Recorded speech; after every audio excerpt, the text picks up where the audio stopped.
O dabar laistymo sistema mano pakeltai lysvei. Ką mes turime? Slėgio reguliatorių, greitą pajungimą.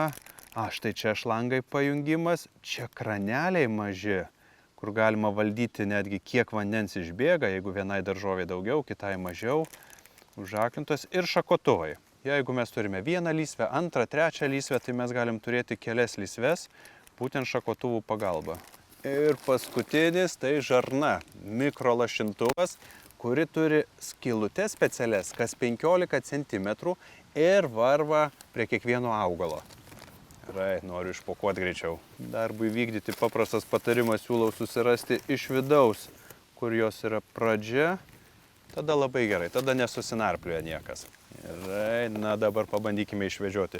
Čia yra net 15 metrų šios žarnos specialios, tai man užteks 3 drąsiai lysvėm tokiom.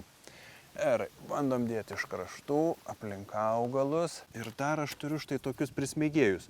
Labai patogu, kad man lengviau būtų dirbti. Čiukšt, užsifiksavo.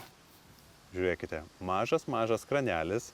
Galėsiu valdyti, kiek vandens duoti būtent šiai lysvei. Ir jeigu aš turėsiu 3 dar lysves, aš galėsiu reguliuoti. Vienom daržovėm daugiau vandens, atsuksiu kranelį daugiau, kad bėgtų. Kam reikia mažiau, prisuksiu ir duosiu mažiau laistymo. Na, o dabar dėsime žarną, kuri neturi skylučių. Labai svarbu, atskirkite vienos be skylučių, kitos, kurias dėjome prie augalų, yra su skylutėmis. Tai šitas padedam atgal, o dabar naudosime be skylučių, keliausime link vandens šaltinio. Na štai, atvedėm pačiu krašteliu iki pat vandens šaltinio. Čia yra 10 metrų šios žarnos. Tai man užtektų turbūt per visą svetainę nukeliauti į balkoną ir balkone įrengti lysves pakeltas. Ir tai gerai. Na, o čia padarysim lysves atskirai visiems prieskoniams. Taip, dabar sekantis darbas yra prijungti prie vandens šaltinio. Štai čia turime kraną, 3/4 jungtis ir taip nesijungia, kažkas čia ne taip turbūt. Tuoj parodysiu, kaip sujungti. Ir štai čia yra maišelis, rinkinys ir jame slėgio reguliatorius, kuris sumažina slėgį iki 0,7 baro. Tai reiškia, kad mūsų sistema neišsproginės, neiššaudys ir saugiai galėsiu laistyti. Pirmiausia, uždedame jungtį žarnai. Čiukšt, užsuku stipriai, nereikia nieko papildomai, tik užsukti iki pat galo, nes viduje yra tarpinė. Ir štai čia pajungimas. O dabar užsuksime tiesiai prie krano. Liko paskutinis darbas, sujungti, štai čia jungti su žarnele. Iki pat galo. Viskas. Bandom. Op. Aha. Ir keliauju pažiūrėti. Ko puikiausiai laistosi. Pažiūrėkit, visur varva. Labai džiaugiuosi, visur varva.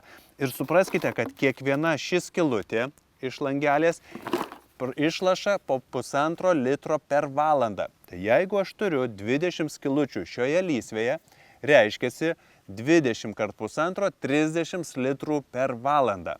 Jeigu man reikia 3 kibirų supilti į lysvę, tai laikau valandą. Jeigu reikia 1 kibiro, laikau 20 minučių ir tas pats, kas aš atneščiau, ir 10 litrų išpilčiau į šią lysvę ir palaistyčiau augalus. Labai paprasta. Ir štai kas man labai patinka, kad ši kapiliarinė žarna yra tokia plona, kad mes ją galime naudoti gėlyne. Kažkur tai vazonuose, lysvėse pakeltose, balkone, terasoje, kur tik tai norime. Ir pavyzdžiui, jeigu iš šio žarnos sulenksite va tokį ratelį, įdėsite į vazoną pakeltą ir turėsite vazono laistymą. Paprasta, gražu. Ir uždėsite mulčio, paslėpsite žarnelę ir niekas net nesupras, kad ten įrengta laistymo sistema. Ir galvos, iš kur tu turi tiek laisvo laiko? Visi augalai palaistyti. Puikus daiktas. Na gerai, o jeigu sugalvojau išvažiuoti atostogų, yra sprendimas labai paprastas. Štai kompiuteris. Sumontuosite, suprogramuosite, kurią savaitės dieną, kelintą valandą, kiek laiko laistyti ir viskas, galite važiuoti. Netgi galėsite iš bet kurios pasaulio šalies matyti, kada laistosi savo telefone. Labai paprastai, prie Wi-Fi'aus prisijungiate ir viską matote, viską žinote. Mano daržovės tikrai saugios.